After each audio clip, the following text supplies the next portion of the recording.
年間1000展示以上のアート巡りを通してアートな視点を楽しむチャンネルです。今回は絵本画家の展覧会が意外なテーマだったり、話題のアルフレッド・ジャーの展覧会、そして体重を視覚・聴覚で感じるアートなど全7点です。チャンネル登録お願いします。上井草駅に来ました。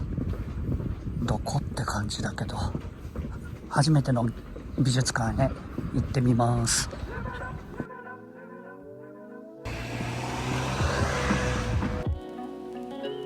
こんなところに美術館があるんでしょうか。完全に住宅街。これか。絵本画家岩崎千尋を扱う美術館です。今回はその岩崎千尋、それから詩人の茨木のり子、そして美術作家の岡ノ上俊子という第二次大戦後に別々のフィールドで活躍した女性たちについて装い、つまりファッションをテーマに彼女たちが求めた美に迫る、そんな展覧会です。茨木のり子、岡ノ上俊子が好きなので来てみました。岩崎千尋は絵本作家として数多くの作品を残してますが、私はあまり意識したことがなく、とはいえきっと知らず知らずのうちに見たり読んだりしてたんでしょうね。窓際のトットちゃんも岩崎千尋なんですね。1944年だったかなに新宿伊勢丹の写真館で撮影した岩崎千尋の写真なんかもあったりして、田舎者庶民の私からするとびっくりというか、家柄の違いも感じるわけですが、ファッションを自然に意識する、そんな環境だったんでしょうね。岩崎千尋の描く少女はとってもおしゃれなんですよね。ファッション好きな作家の作品って服装がおしゃれだなっていう気がします。この岩崎千尋なんてこれ日本人と思えないもんな。茨木のり子もおしゃれですね。実際に着ていたという一世三宅のメンズシャツも展示されていました。ブランドを着てることもそうだし、あと今ようやくジェンダーレスなファッションが来てますけど、それを何十年も前におしゃれとしてあえてやってた、それもすごいですね。茨木のり子といえば2023年に国際芸術祭愛知2025の関連で愛知県西尾市で開催された滑らかでない仕草、ここでも強いインパクトがありました。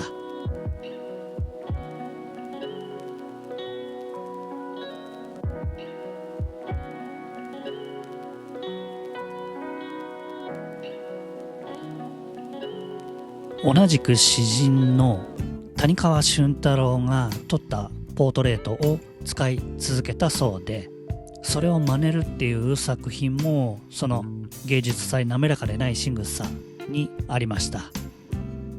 似てるな。そして岡ノ上俊子は過去にも東京都庭園美術館や東京都写真美術館などでも私は作品を見ました。コラージュ面白いんですよね。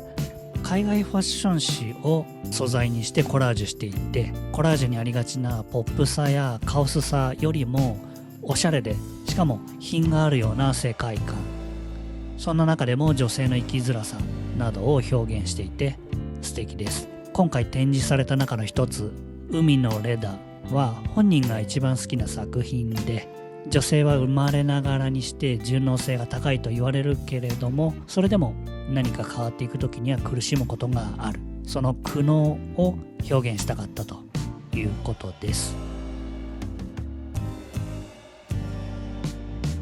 部屋が分かれていて、岩崎千尋の家を再現したそんな場所もありました。展覧会良かったですが、写真撮影できず残念ですね。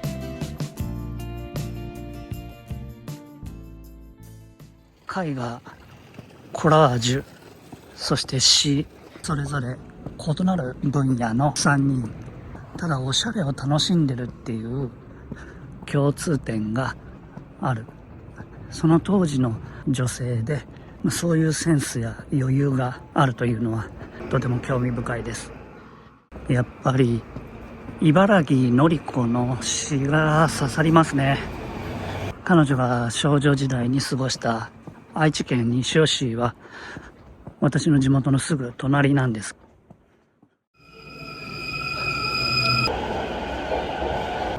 オペラシティ来るの久々かも。いつぶりだろう。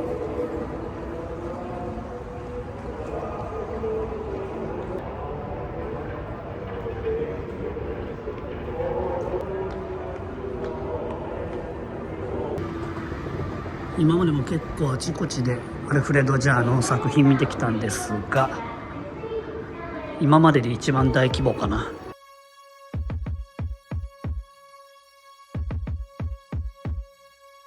まず最初にあるこの Other People Think っていうこの作品好きですね。彼らにも考えがあると、黙って人の話を聞けと、今回のタイトルからもわかりますが、アルフレッド・ジャーの他者の価値観を尊重するようなそういう姿勢好きですね。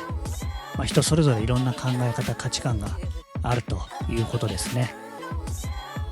広島という作品は身体的体験を伴うインスタレーションだったり、あとこちらは中に入って映像を見ることのできる作品、何とも言えない気持ちになる作品でしたが、なんかかっこいいとか綺麗とかだけじゃない考えさせられるようなそんな作品たち好きですね。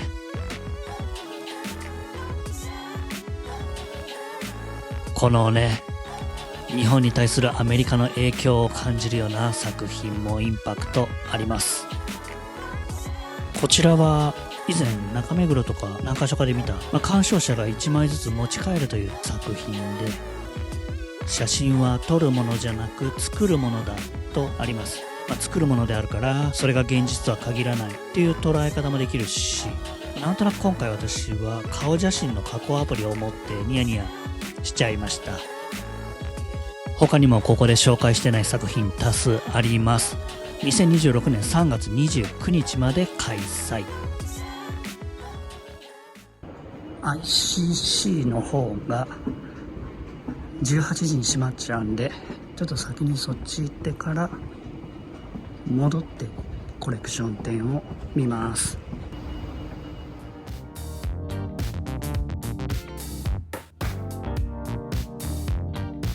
メディアアーティストの三上聖子さんの展覧会。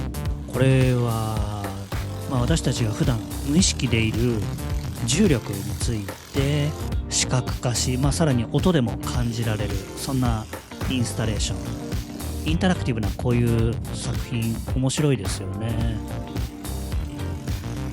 他にも見るということを見るみたいな作品だったり、ちょっと予約が必要な作品が予約いっぱいで体験できなかったのはちょっと残念でしたが、面白かったです。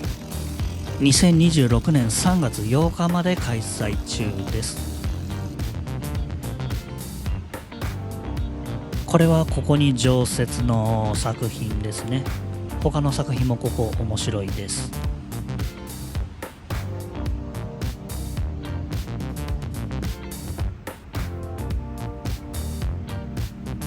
作品点数的にやや物足りない気もしたけど、こんなもんか。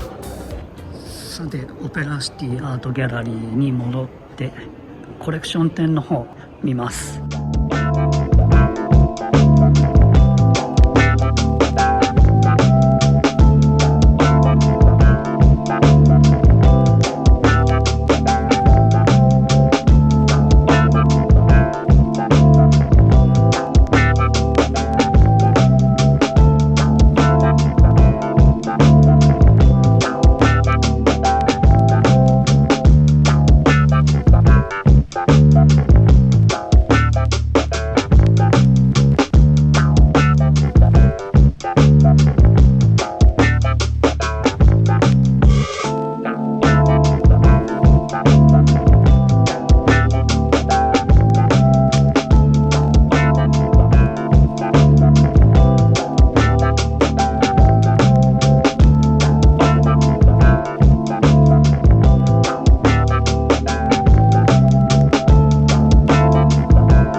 雪のこの作品も好きです。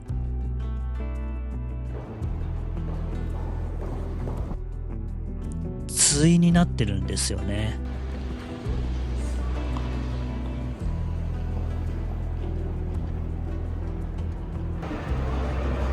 外ではまだこの人が歌ってます。さて、電車移動して新宿へ。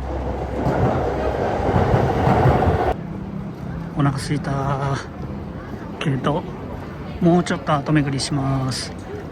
新宿のビームスジャパンにある B ギャラリーです。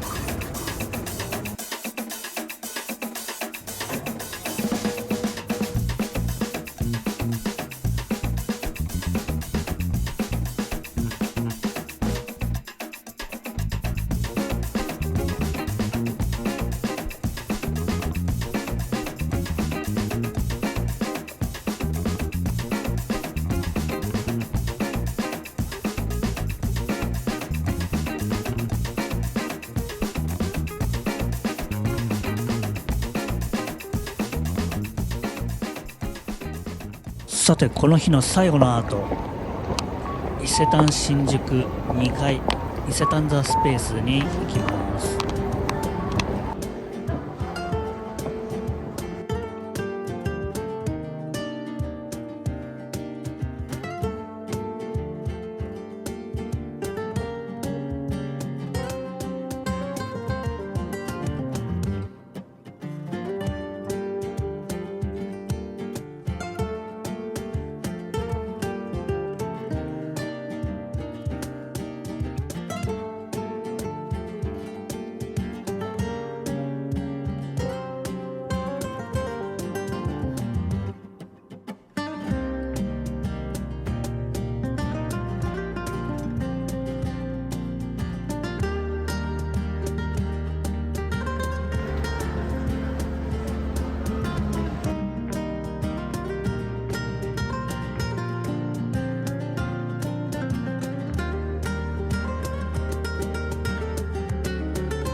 よし、カレー行きます。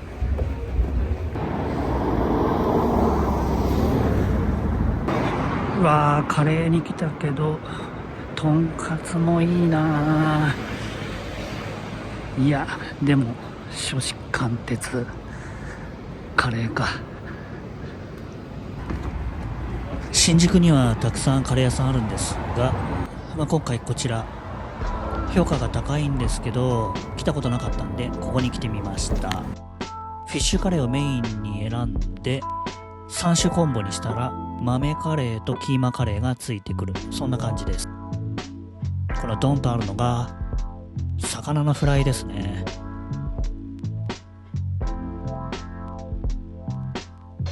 豆カレーは辛くなくてマイルドな感じで、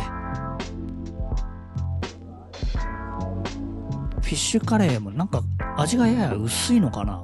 辛いって書いてあった気がするんですけど、あまり辛く感じなかったですね。